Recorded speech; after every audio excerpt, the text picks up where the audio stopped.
पवना धरण परिसरामध्ये गाळ काढण्याच्या नावाखाली लाल मातीची अवैध वाहतूक करत असल्याचा आरोप जो आहे तो करण्यात आला आहे.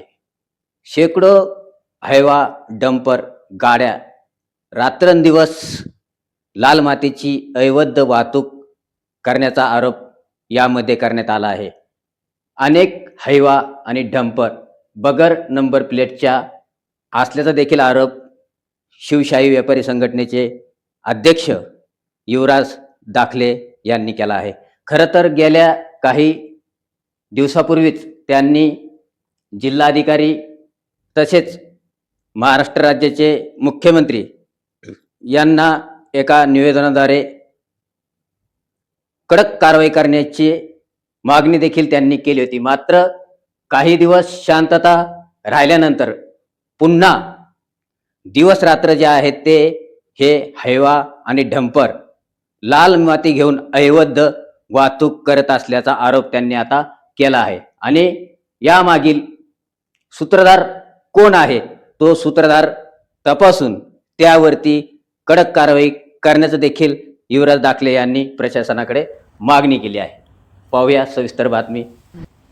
पवना धरण परिसरातून लाल माती उपशाचा धुमाकूळ, मास्टर माइंडचा शोध घेऊन कारवाईची युवराज दाखले यांची मागणी.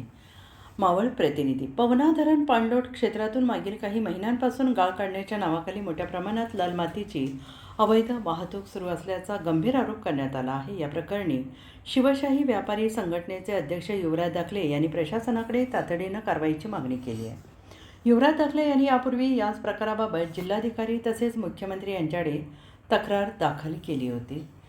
त्या तक्रारीची दखल घेत तहसीलदार कार्यालयाने काही वाहनांवर कारवाई केली होती. मात्र काही काळ शांतता राहिल्यानंतर पुन्हा एकदा मोठ्या प्रमाणावर लाल माती उपसाने वाहतूक सुरू झाल्याचं दिसून येत आहे. सध्या पावसाळा जवळ आल्याने माती वाहतूक करणाऱ्या वाहनांची संख्या लक्षणीयरित्या वाढली असून दिवसरात्र शेकडो हायवा आणि डंपर रस्त्यावर धावत असल्याचा आरोप करण्यात आला आहे.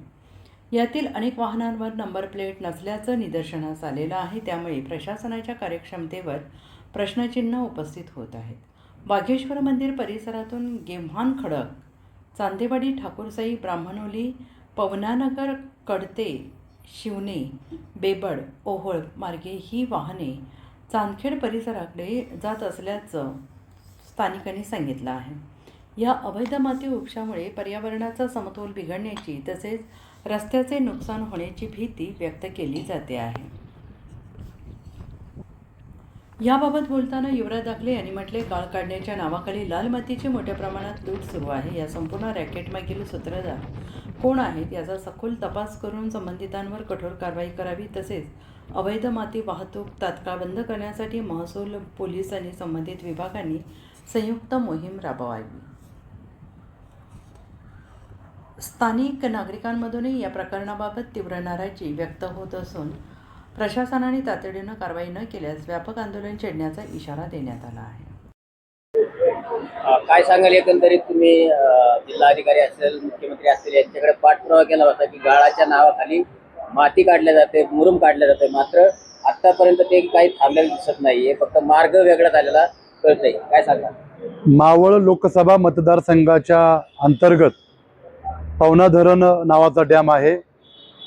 या पवना धरणाच्या पाणलोट क्षेत्राच्या भोवतालाने मातीचं आणि मुरमाचं भरघोस प्रमाणामध्ये उत्खनन होत असल्याची माहिती, तक्रारी, निवेदन मी या राज्याचे मुख्यमंत्री आदरणीय देवेंद्रजी फडणवीस साहेब असतील, महसूल मंत्री आदरणीय चंद्रशेखर बावनकुळे साहेब असतील यांच्याकडं लेखी तक्रार या ठिकाणी मी दिलेल्या आहेत. त्याचबरोबर जिल्हाधिकारी आदरणीय ड्युटी साहेब असतील, तहसीलदार साहेब असतील, या सर्वांना या संदर्भामध्ये मी तक्रार या ठिकाणी दाखल केलेले आहे. तहसीलदारांनी या संदर्भामध्ये कारवाई केल्याचे पत्र त्यांनी मला व्हॉट्सअपवरती त्यांनी पाठवलेले आहेत. 1 ते 2 गाड्यांवरती त्यांनी तात्पुरती कारवाई केली की काय असा प्रश्न या ठिकाणी माझ्यासारख्या कार्यकर्त्याला पडतोय. तर त्याचबरोबर त्यांनी या संदर्भामध्ये प्रशासकीय यंत्रणेचा कुठला दबदबा न ठेवता त्यांनी फक्त आता मार्ग बदललेला आहे आणि पवना धरणाच्या पाणलोट क्षेत्रामधली लाल माती, या लाल मातीची तस्करी फार मोठ्या प्रमाणामध्ये शेकडो गाड्यांच्या रूपानं मला वाटतं 2-2 ते 3-3 मिनिटाला एक गाडी पास होती. अशा पद्धतीचं महापाप पर्यावरणाचा विनाश करण्याचं काम या माध्यमातून भूमाफियांकडनं केला जात आहे. वास्तविक पाहता या संदर्भामध्ये माझ्या व जनतेच्या असं निदर्शनामध्ये आलेलं आहे की मावळ लोकसभेच्या अंतर्गत असलेलं पवना धरणाचं पाणलोट क्षेत्रातून होत असलेलं उत्खनन ही माती हायवा गाड्यांनी त्या ठिकाणी घेऊन गेली जात आहे. त्या हायवा गाड्यांवरच्या नंबर प्लेट सुद्धा काही हायवा गाड्यांना नाहीये. त्या ठिकाणी वाहतूक करत असताना जर अपघात झाला, कोणाची जीवितहानी झाली तर कुणावरती कारवाई करायची असा प्रश्न या पोलीस प्रशासनासमोर पडल्याशिवाय राहणार नाहीये.